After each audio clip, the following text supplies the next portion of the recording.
That hasn't been your friend for them whole 6 years. Baby, that has not been your friend. That has been an op in disguise. Not only that, the friends that are telling you you're overreacting, it's probably the same ones at that table that were laughing. They feel that way about you. They see your life that way. They see you as basically somebody who don't finish what they say. And listen, that might be true, pans out, but I feel like a friend would say, my friend's trying. You had a whole birthday party with ops.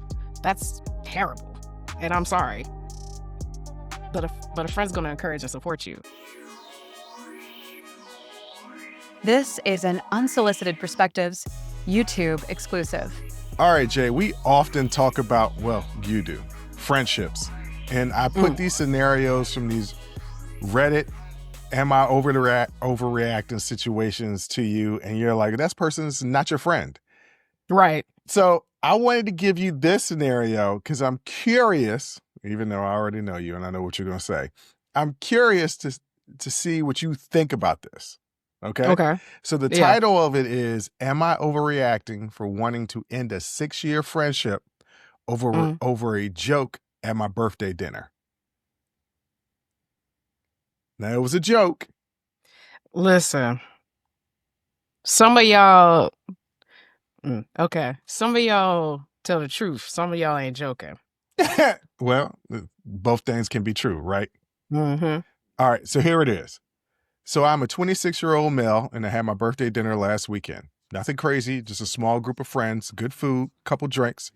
One of my longtime friends, Mark, 27-year-old male, has always been the roast everyone type, but it's usually harmless. Well, this time it didn't feel harmless. At dinner, while everyone was talking about work and plans for the year, Mark raises his glass and says, "Here's to my name, the guy who's been grinding for years and still hasn't actually done anything." People laughed. I kind of forced a smile because I didn't want to make it awkward. Then he keeps going. He brings up how I switched jobs, how my side projects never go anywhere, and finishes with, "But hey, at least you're really good at planning to succeed." More laughter.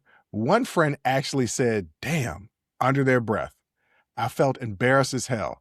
I didn't clap back because it was my birthday and I didn't want to turn dinner into a scene, but it stuck with me the whole night.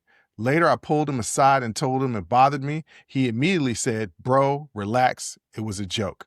Everyone knows I mess with you. You're being sensitive. No apology, just that." Since then, I've been replaying a lot of the moments where his jokes were basically just shots at me. I've been friends with him since high school, but lately it feels like joking and more like lately it feels less like joking and more like he enjoys making me look small. I haven't talked to him since. A couple of mutual friends say I'm overreacting, and that's just how he is. Another friend said if it bothered me this much, probably wasn't okay. Now I'm seriously considering distancing myself or even cutting him off completely. Am I overreacting for letting one dinner moment make me rethink a whole friendship? Nope. I knew you was going to say it. I knew you never fail. I knew what you was going to say. Some of y'all friends hate you. You said that too. Some of y'all friends hate you. That wasn't a roast. Those weren't jokes. Those were his real feelings about how you live your life. Period. Some of your friends hate you. And they stay, and you're like, why would they be my friend if they hate me? Because being around you makes them feel bigger. Mm-hmm. Being around you, because they look down on you, it makes them feel bigger. So yeah, no, this person probably, if you've been noticing, like thinking back over your friendship and be like, dang, the jokes do always just be shots at me. That hasn't been your friend for them whole 6 years. Baby, that has not been your friend. That has been an op in disguise. You've been keeping an op right to the right of you. That's what you've been doing.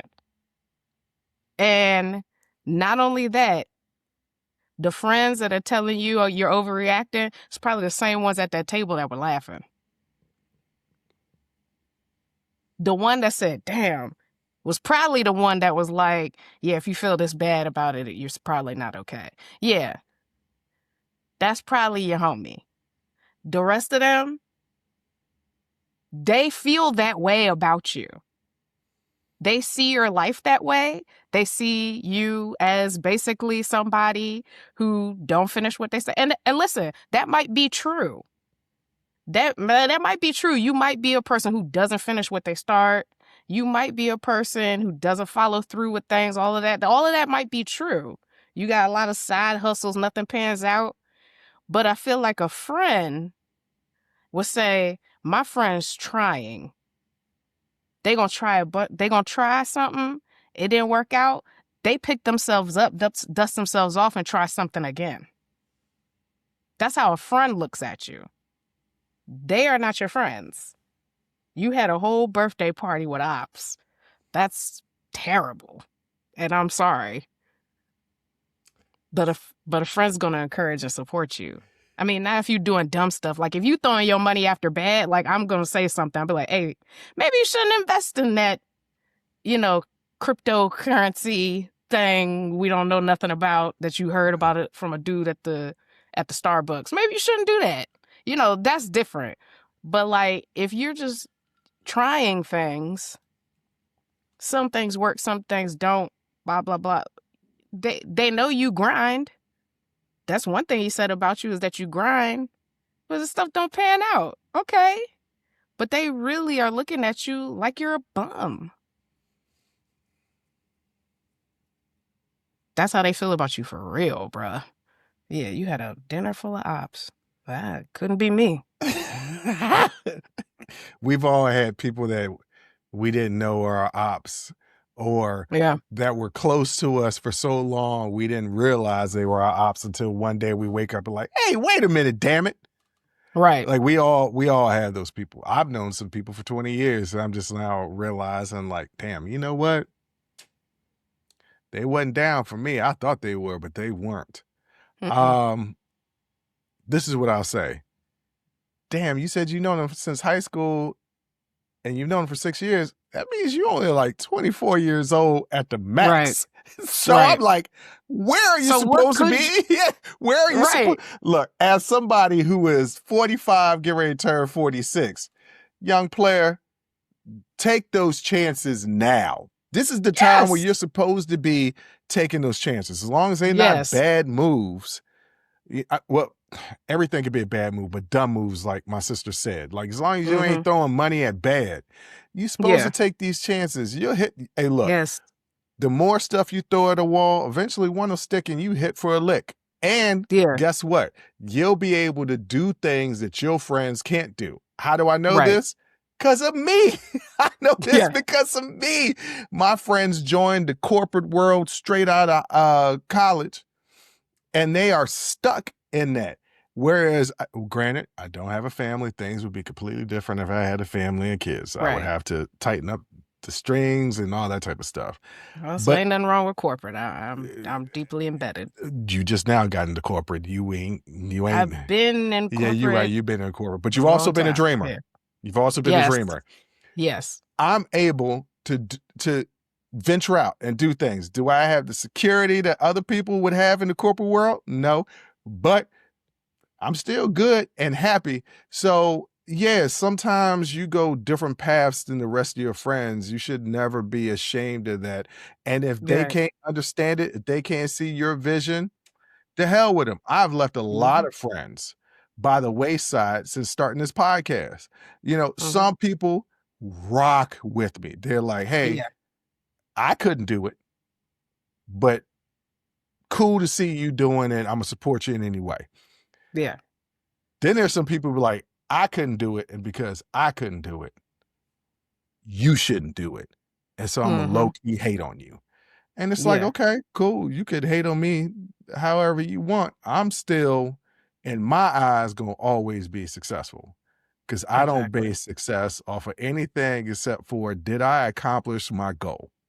And at the end of the day, when you close your eyes and you take that final sleep, that's all that really matters.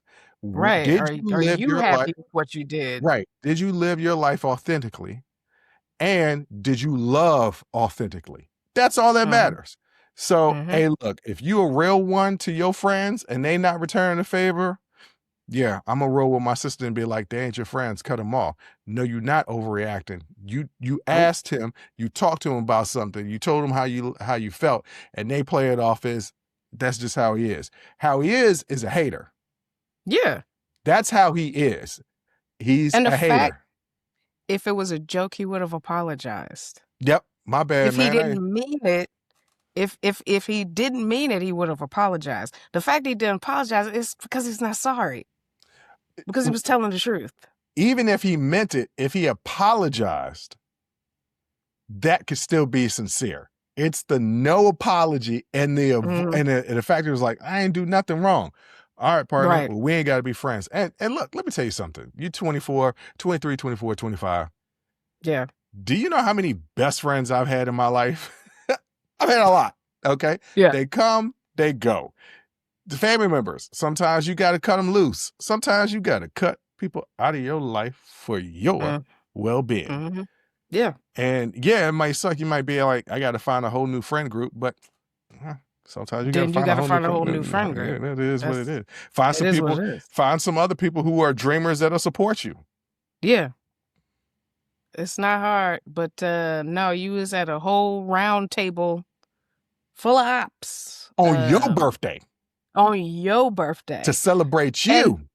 And that's nefarious as hell. Because, like, it's one thing to be around me, secretly hate me, but you ain't got to come to my birthday party, and make an unprompted toast where you just slander the hell out of me for a tight five.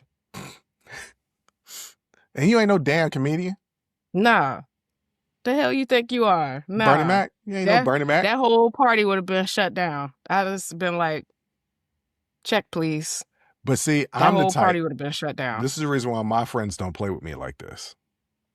Because I'm the type where you're going to try and put me on blast by saying semi-personal stuff. I'm going to return the favor. And trust me, I know more about you than you know about me. Trust me on that personally. I know more about everybody else than they know about me. So play where it's safe. You want to play with me? You want to crack jokes trying to think that you're going to hit me hard? I'm going to hit you with some real personal stuff that you not going to like. Play where it's safe. Yeah, so don't do that. Don't do that. But, sir, you're not overreacting. No. Should you cut ties? I would. I typically don't agree with my sister in these situations, but I agree with her on this one. I'd cut ties. Jay, you got anything final to say besides cutting ties as you normally would say? If your friends don't make you feel like the best version of yourself, then those are not your friends. If your friends don't make you feel like you want to be the best version of yourself, those are not your friends. Words to live by. Words to live by. But ladies and gentlemen, what do you think? Drop a line in the comments section and we're going to get at you. Join the conversation and follow the Unsolicited Perspectives podcast on Apple, Spotify, or wherever you get your audio podcasts.